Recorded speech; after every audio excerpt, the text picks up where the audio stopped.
Educational Philosophy, Final Presentation for CTL 1000, a presentation by Leah Langell. Philosophy has entered into every important decision that has ever been made about curriculum and teaching in the past and will continue to be the basis of every important decision in the future. And this is a quote by Thomas Hopkins. Major themes in my educational philosophy. So after reflecting on the various topics, readings, discussions we've had in this course, I found that I really had 5 major themes in my educational philosophy and curriculum beliefs and goals.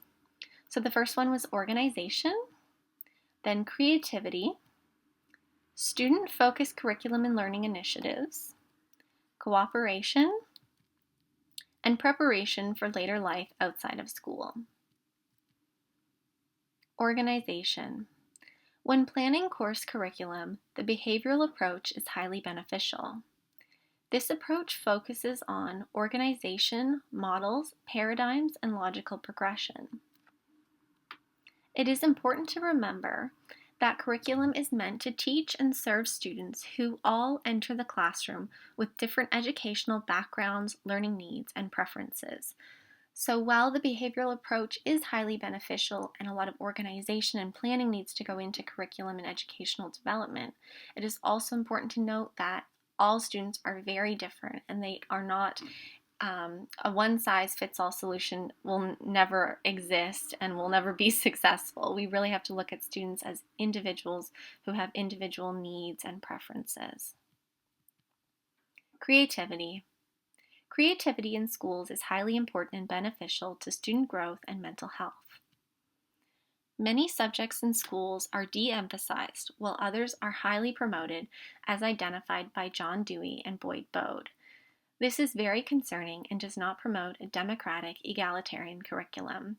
I really feel that creativity in schools needs to be further promoted, and other subjects that may not be in the arts curriculum, for example, need to really become cross-curricular with the arts and integrate some of the arts principles and practices within their subject matter.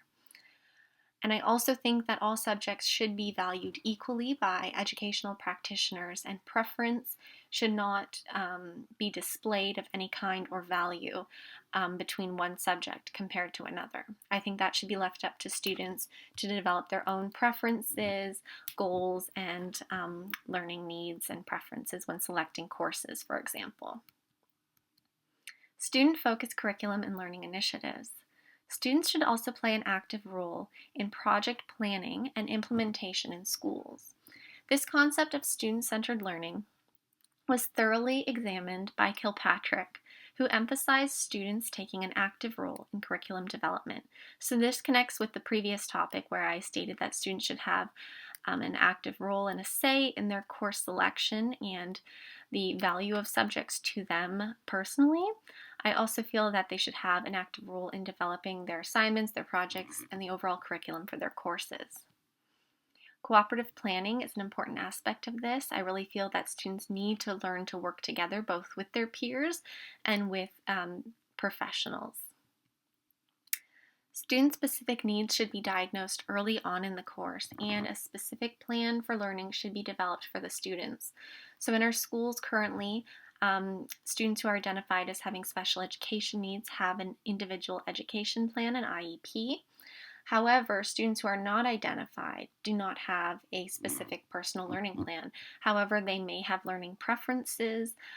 They may have things that they know make them a more successful student or a more calm and relaxed student. And I think these are things that really need to be further examined, and a student could self-examine, self-identify some of these things and make it part of their student-focused curriculum and learning initiatives. By creating student-centered learning at any age, educators can implement Frederick Froebel's child-centered theory, which helps students feel secure and comfortable so they can grow and learn naturally through a variety of interactive learning experiences. By the term centered, we mean that the learner will be a continuous point of reference, but not the only point of reference. in curriculum decisions. So while student-centered learning really does focus on students, there are teachers, there are peers, there are classmates, there are all kinds of people that may also impact and affect the curriculum decisions in a given classroom or educational setting. Cooperation. The teacher should not only work with the students, but also any other practitioners involved in the course curriculum. This may include administration, so principals, vice principals, and other administrators at the school board level, subject specialists. So for example, as a visual arts teacher, there's actually an arts specialist with the school board that you can contact and get additional resources and information from. Special education teachers who may know the student's specific special education needs and will be able to further explain a student's IEP, for example, as well as child and youth workers, among other professionals. The teacher should not feel alone, but rather part of a team who supports student learning and achievement. Preparation for later life outside of school. The overarching theme and end goal that connects one's teaching curriculum and educational philosophy is to prepare students for active, happy lives both inside and outside of the educational facility and throughout their lives. As Dewey stated, we wish to make good citizens and workers, but also want to make human beings who will live life to the fullest. So while this is a fairly simplistic goal to make good citizens and to make human beings who will live life to the fullest, I think it's really an essential goal that all educators should have. When planning and preparing students for their future, it is important to note that the jobs and lifestyles the students in today's schools will have later in life may not even exist today. One cannot prepare students for a specific occupation or lifestyle in today's society because, with the impact of technology, educators do not know what occupations will exist or what skills will be needed. So we do not know what careers are out there for our students in the future. So if we're teaching something, we might be teaching them something that they may use in a completely different way later on in their life when they are in an occupation or when they're even in university or college or entering the workforce. Progressivism emphasizes how to think, not what to think. And this really connects to preparation for later life outside of school because, like I said previously, the skills that we're teaching students now, they may be using them in a completely different way later on, just depending on their career, technology, and other changes that are happening in the world around us. So progressivism allows students to make their own meanings and come to their own conclusion while developing a variety of skills and knowledge. So this aspect of my personal educational philosophy really focuses on teaching students to be critical thinkers, to think for themselves and to think in different and divergent ways. Again, this connects back to my emphasis on creativity. So not only am I thinking about creativity in choices that students make, but also creativity in the different ways students may learn to think or learn to problem solve. I think it's very important, especially to prepare students for their future later life goals or experiences. Making Connections, Theory and Practice. This course in the Foundations of Curriculum has helped me to redefine my intentions and goals as an educator. As a new teacher, I have been able to reflect on my true goals and intentions as an educator. I've only been teaching for a few years, and one of the things that I've really reflected on throughout this course is how the impact of theory and philosophical perspectives has really changed my focus and goals as an educator. In Teachers College, when I look back, I think that I was really looking at the overall and specific expectations in the curriculum documents rather than my overall goals for my students and what they would be learning. I was also thinking a lot about legal connections to teaching, so the roles and responsibilities of the teacher, which are important, but I think I've really kind of deepened my understanding of educational philosophy and my personal educational philosophy and goals as an educator through taking this course and really looking at the theoretical perspectives. It's also helped me analyze the impact of my educational background and beliefs on my teaching. So, working as a visual art and special education teacher, I have noticed that my educational philosophy clearly identifies the values and goals of an arts and special education practitioner. The importance of the courses I teach is to focus on student development of skills, whether artistic or social, that will help them throughout their lives. Because of these goals, I feel that my connection between theory and practice is strengthened, as my personal educational philosophy is very much connected to the disciplines I teach. So throughout the course, whenever we were reading or discussing different aspects of educational or curriculum theory or philosophies, I really found that the perspectives that I gravitated toward, the things that I felt were very important, were very connected to the courses I taught, which I thought was really interesting. And I think it also touches on the fact that that is also a very important part of my values and beliefs. So I think that has really strengthened my understanding of teaching and my educational philosophy, as well as my overall goals as a secondary school educator. The concept of care. The concept of care is very important, and previously I felt that this was perhaps because of my training as a special education teacher.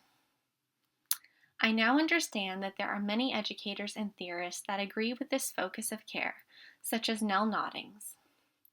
Noddings' work focused on developing competent, caring, loving, and lovable persons.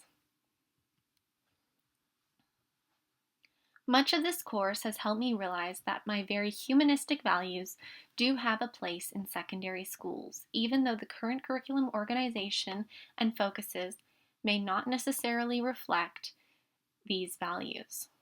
So coming into the course, I hadn't really looked at Nell Noddings' work, nor had I really looked at theories or theorists related to the concept of care.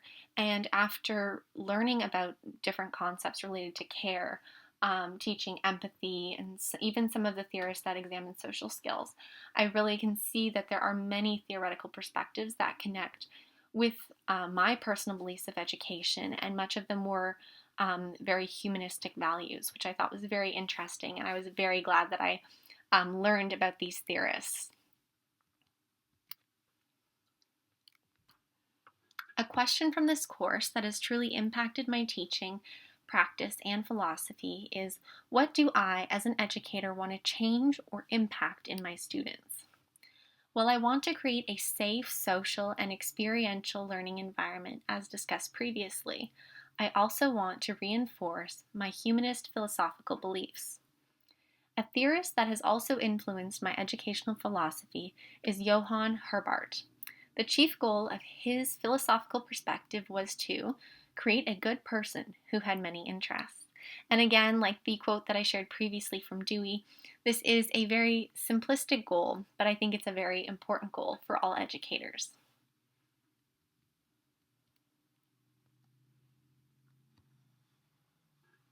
Conclusion. Throughout this course, I have re-examined theories that are closely connected with my teaching goals and values, and have been able to discuss many ideas, concerns, and questions related to my teaching practice with my course colleagues. I've also been able to discuss many theories that I did not connect with, that other students in the course did connect with, which I thought was really important and has helped me to understand perspectives of different educators who are from different disciplines, may teach students from different age groups, or who may have different cultural or educational backgrounds. So I thought that was a really important aspect of my learning in this course. After careful reading, discussions, and reflections, I have developed a strengthened understanding and definition of my personal educational philosophy, which I feel has strengthened and informed my practice as an Ontario educator. I now feel that I have a greater understanding of my goals as an educator. As well, I think I have a better understanding of the goals of other educators. When I'm at staff meetings or professional learning communities, I think I now have a better theoretical understanding and background of education, and I think this has really informed my teaching and my practice as an Ontario educator.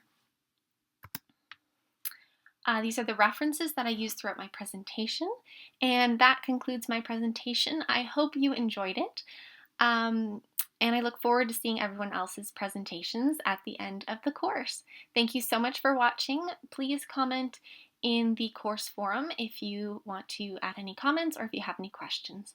Thank you very much.